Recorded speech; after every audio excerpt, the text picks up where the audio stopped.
talked to Dog when we first got her. You know, I was calling the shelter manager. I said, I don't know what to do. She's chewing through her leashes. She's out of her mind, like she was falling to the ground, and you know, I don't know what to do. And she says, well, she lived her whole life in a cage. Who knows what happened to her? She's like a feral cat. They're not used to even people. So I said, oh no. Well, I've never met Mazzy, but I have spoken to her owner, Tracy, and Tracy tells me that she's a little dog about 6 years old. Tracy rescued her from the shelter, and she apparently came from a puppy mill or some sort of really neglectful or abusive home life, and she has a real serious problem with being on leash.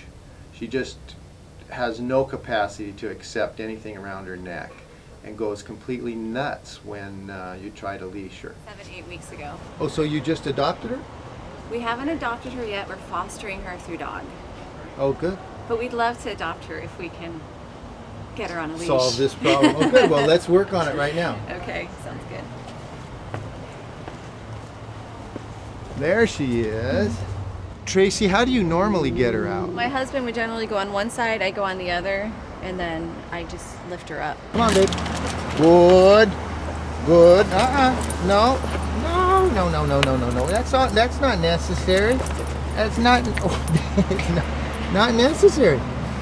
If she gets what she wants by doing that, then she's going to keep doing it, right? When she sees that that behavior doesn't get her what she wants, then she'll choose a different behavior, right? You don't step in. I won't. Hey, stop it. Stop. Stop that.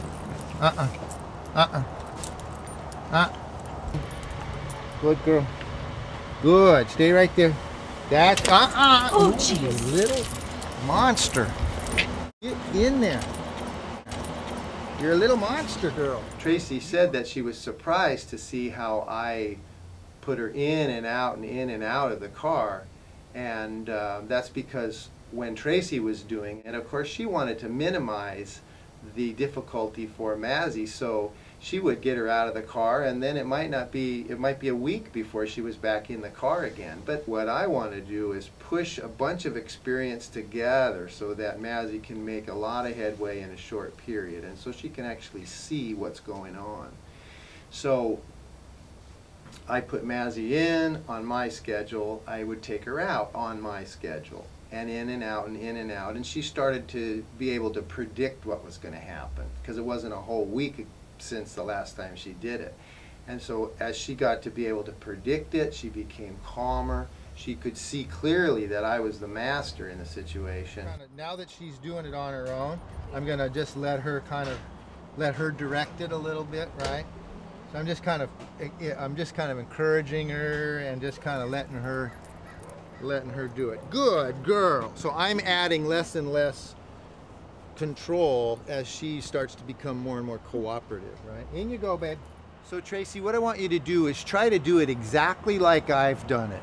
Sit on the seat, pull gently with the leash, but firmly. Once you start pulling on the leash, do not give in to her. Once you start pulling, keep pulling a little harder and a little harder and a little harder until you get what you want. As soon as she's up close enough, reach in, grab her, and do what you're going to do, right? So she's cooperating with you.